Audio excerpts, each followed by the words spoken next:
Create Art Podcast. Commentary, Serendipity.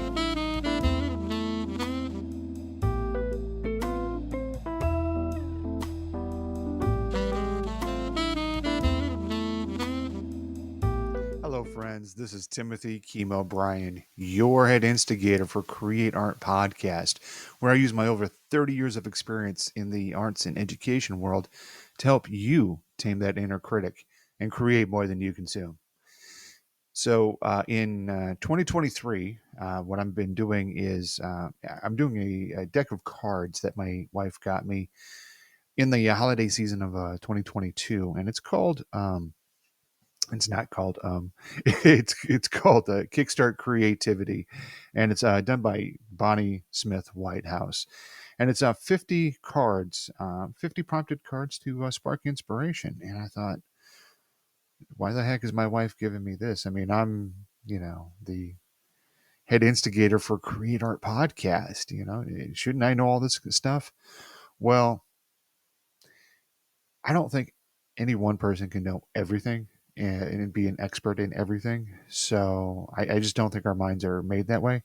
So I think that these things, sometimes the basic tools and basic understanding can help us get through whatever creative blocks that we're having, or give us new inspiration to do something that we've never done before. And I really found that to be true in these cards.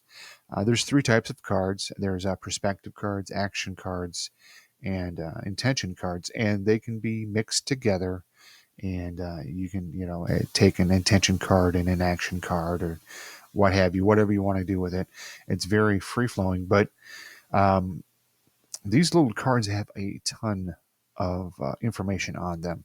So for me, I've been doing one a week, 50 cards, 52 weeks with my schedule.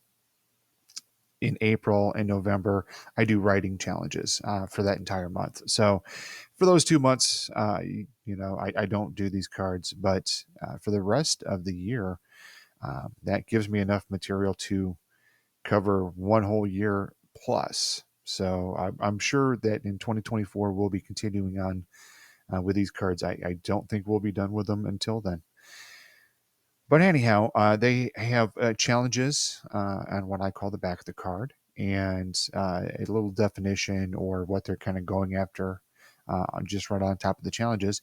And on the front of the card is what I call like the little kernel. If you miss everything, pay attention to the kernel. And for those of you that are listening to this via audio, and not the video, that's okay. You'll get there's a link in the show notes for this Kickstart Creativity and this card deck. And for those of you that are watching me on YouTube or wherever you're watching me from, each card has, its own little design. Today we are doing Serendipity, as you heard earlier. But yeah, I mean, kind of funky little design there. Yeah, a little B-52s reminiscent for me. I've been listening to Love Shack a lot this past week, so there we go. That's what the deal is with that. So let's talk about the kernel, or what I like to call the kernel, and this is the kernel of serendipity. And it says, "Be prepared when a moment of serendipity comes your way." So I pulled this card on Sunday. I was like, okay, well, I believe in serendipity, and we'll talk about the definition and go into more things about it. But I was like, okay, so I'm going to be looking for things, aha moments and stuff like that. So on Monday or Tuesday, because I work from home, we had a meeting, and the person that was presenting, they started off with saying, we're looking for moments of serendipity here. And I was like, wait a minute. And they're like, what? And I was like, I'm actually talking about serendipity to my podcast audience on Sunday. I think this is just a serendipitous moment. So, I mean, immediately it hits me, when I start my week. And of all places, it hits me during a work meeting. So go figure. These moments can happen anytime.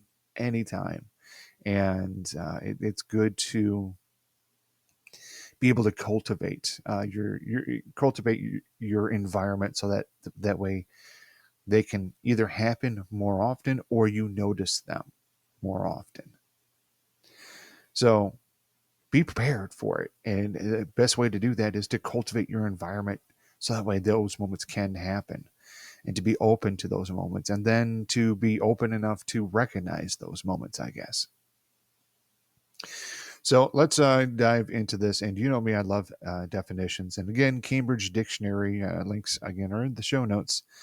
But I love me some Cambridge Dictionary, and it took me, 50 years to figure out that I love Cambridge dictionaries. So I love their definitions because they define the word without using the word in it.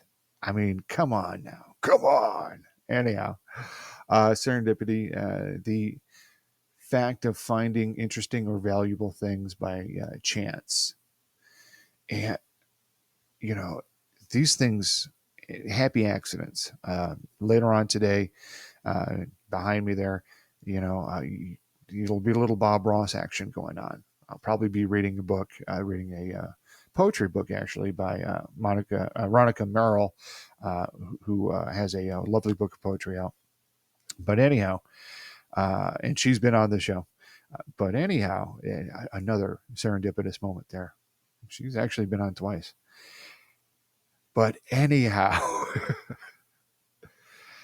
I see again, being open to these moments, you really open yourself to these moments, and wonderful things just, if you allow wonderful things to happen around you, they will. If you don't allow wonderful things to happen around you, they won't. So pure and simple as that. But anyhow, let's get on with the rest of this card here. All right. Many of us know the definition of serendipity as happy accident, which I think it is a happy accident. But the term has much more instructive origin.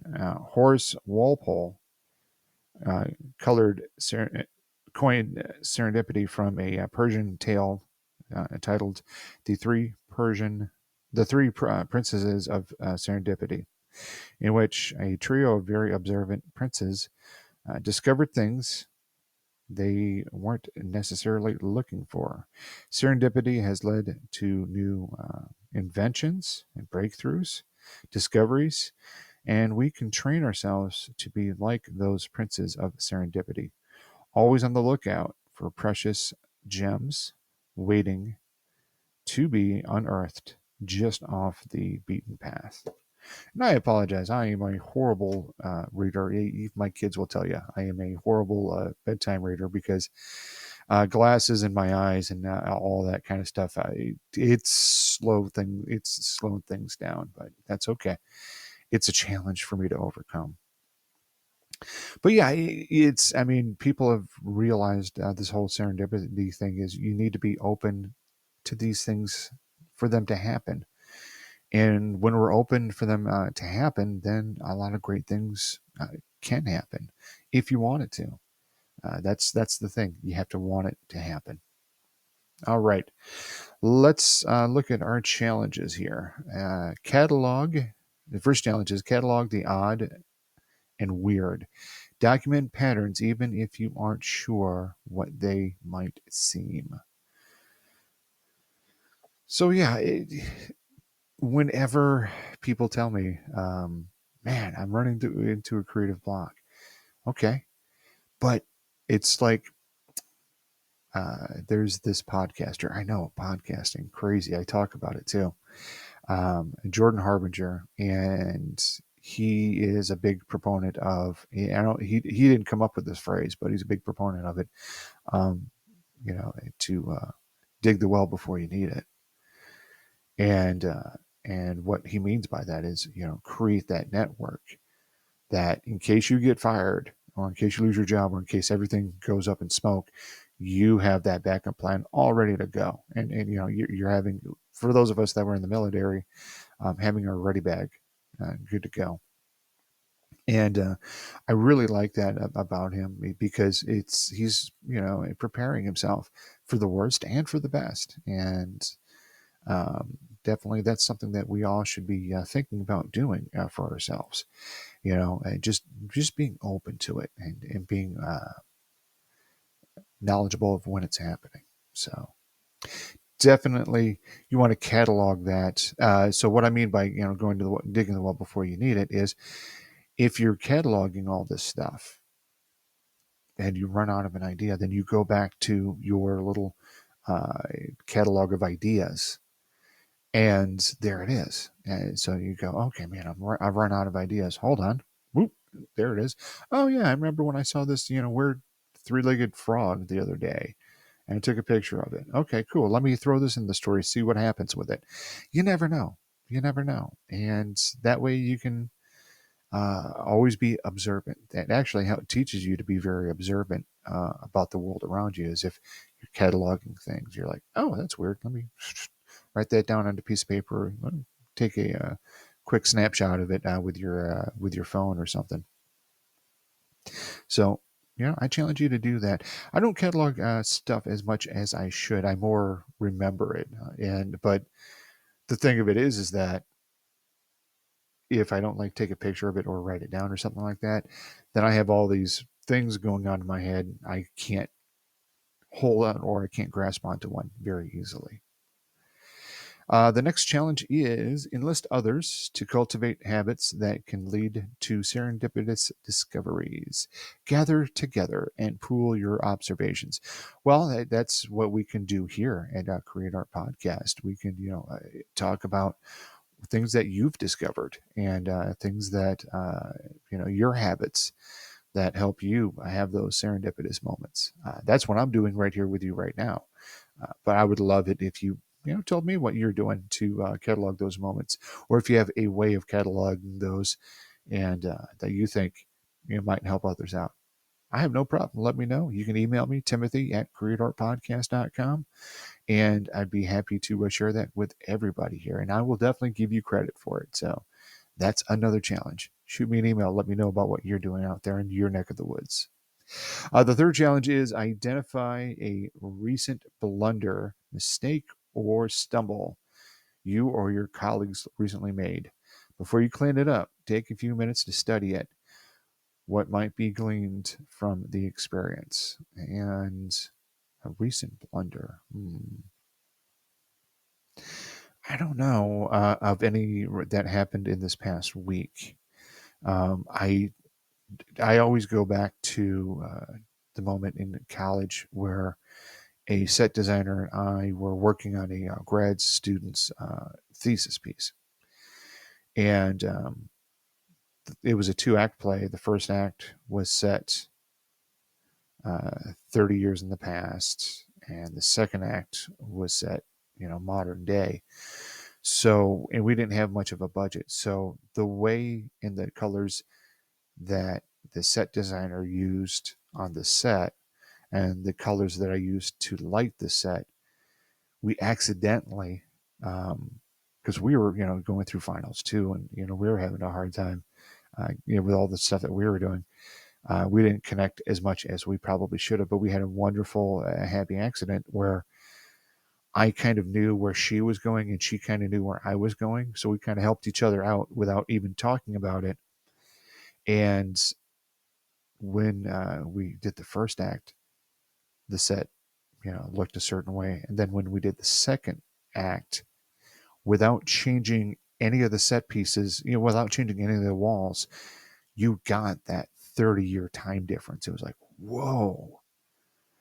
And the makeup and the set and the lights, all three worked beautifully.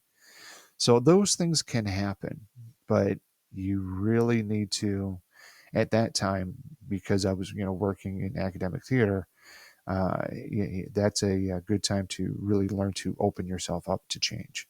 So I'm yes, I sometimes rail against academic art, and then other times I'm like, yeah, but it does teach us some good lessons. So, and it does give us a bit of a safety blanket where we can explore ideas. But Oh gosh, I'm going to go off on a rant. How serendipitous of me. But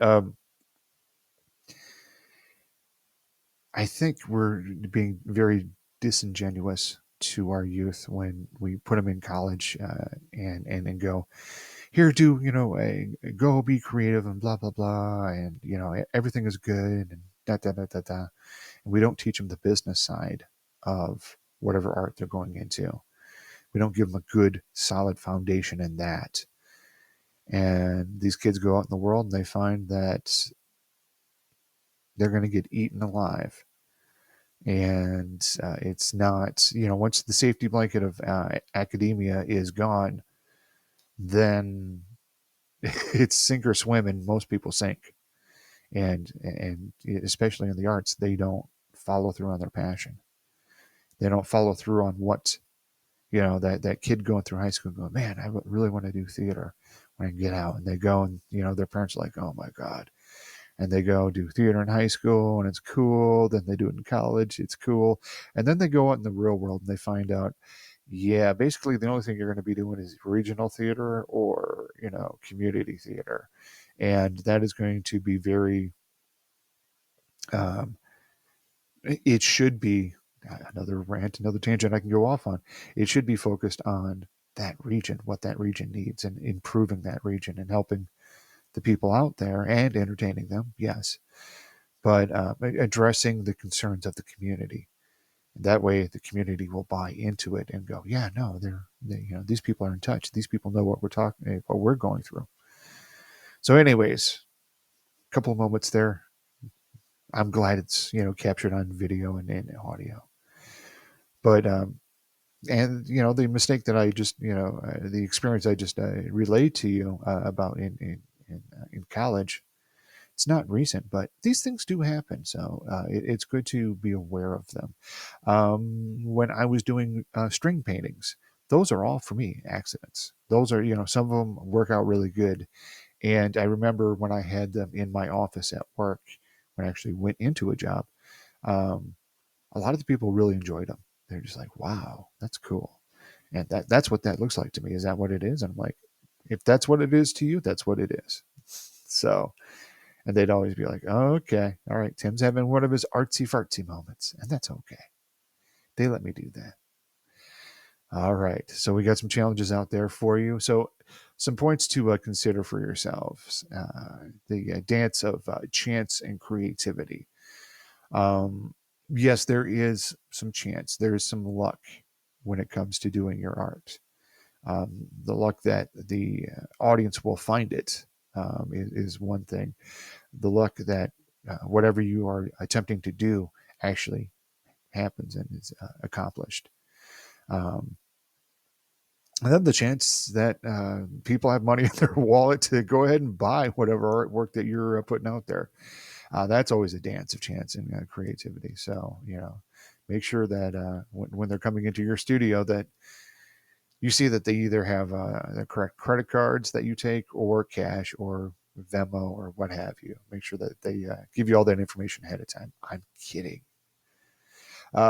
Creating space for serendipity. As I was saying earlier, we need to create that space. We need to create it in our environment of being able to recognize it, record it, and act on it.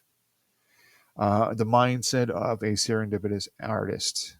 The mindset is simple. They're opening themselves up to those things that can happen. They're open, and when you open yourself up to chance, you have to risk that it'll come sometimes, and it may not come sometimes, and you have to be okay with it. You got to be good with it. People are always like, "Oh, inspiration is fickle," the inspiration fairy. I'm not talking about the inspiration fairy here. I'm talking about setting up the conditions.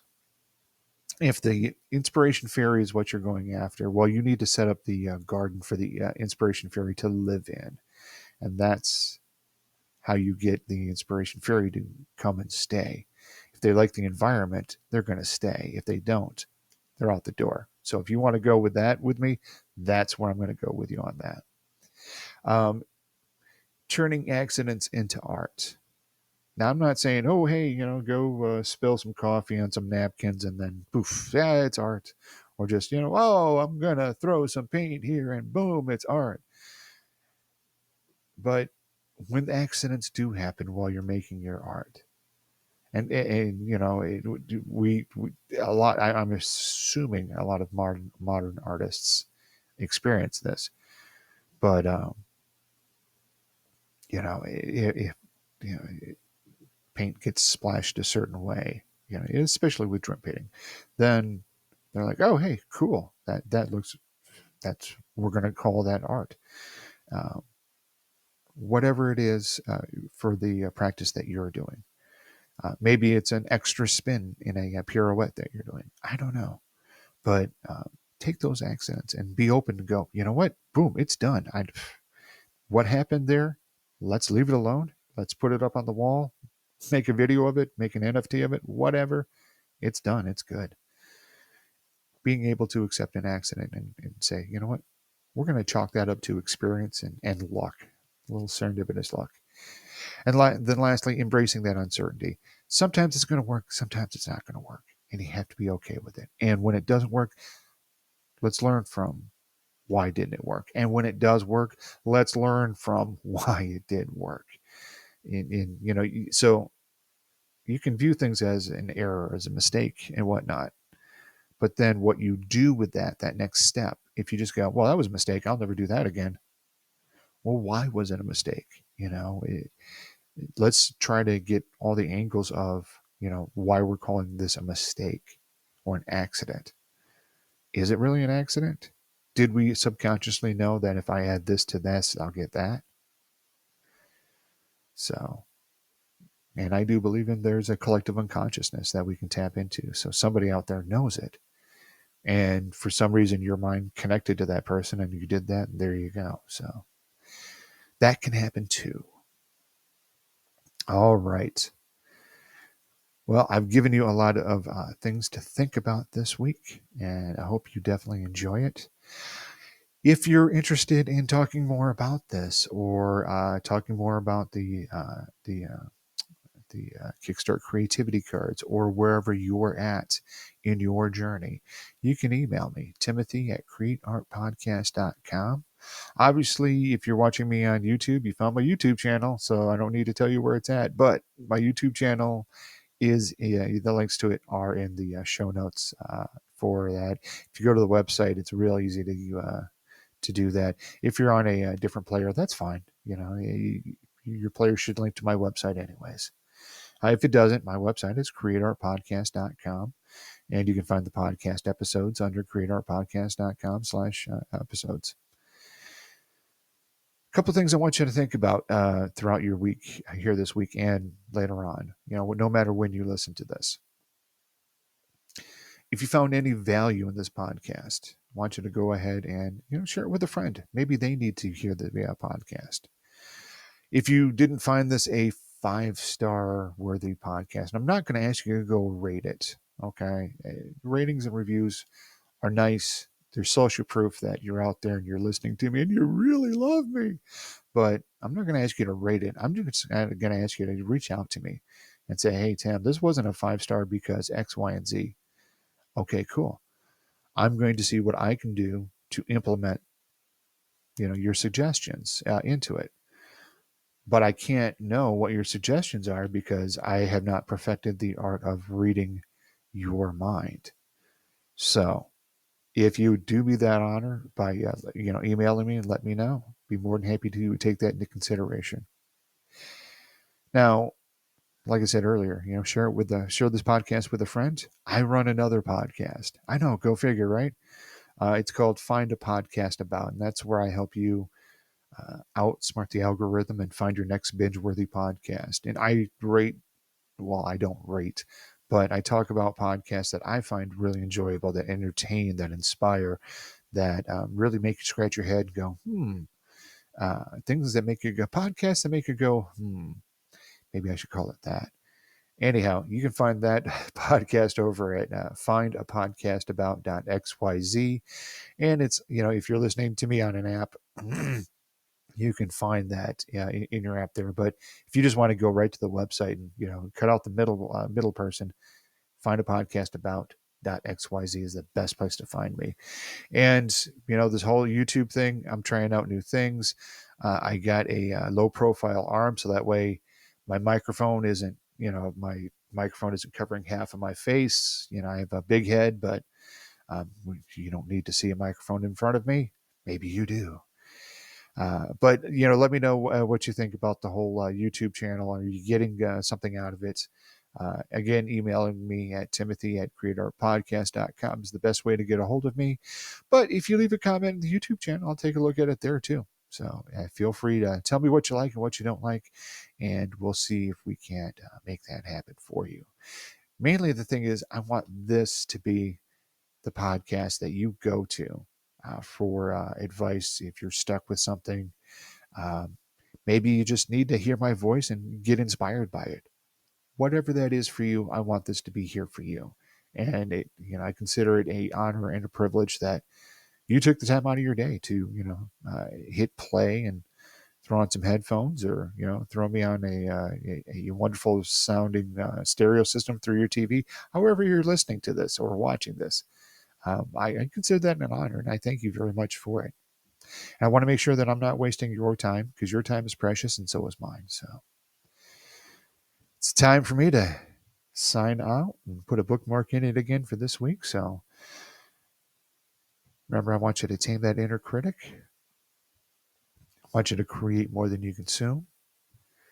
And go out there, especially today, go out there and create some art for somebody you love, yourself. Talk to you next time.